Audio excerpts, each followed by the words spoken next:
And this man right here had a rough season last year. He was injured most of the season, but he come back. He is healthy. He is ready to go, and he is locked and loaded, ready to drop in. He is from Mount Albert, doing it for the Trek C3 project, 21 years old, and rolling with the white walls. I like the white walls. I know, the kid's got a lot of style as well. He's got that Tim Hortons plaid representing Canada on the bike there. But I was speaking to him at least early. I showed up about 9 o'clock looking at course, and there was Rheeder hovering over, just planning out his run. But he said, you know, I'm calm, I'm collected. I got this thing. I just got to believe in my abilities.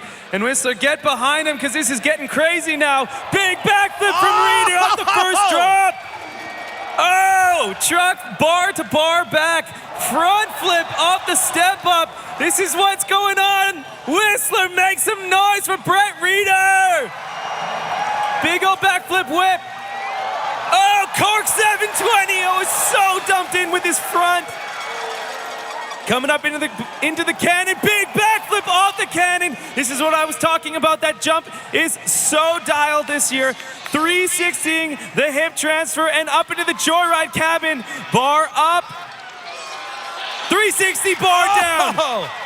And what does he have coming into this 270 loop? Up into the Bud Light Whale Tail.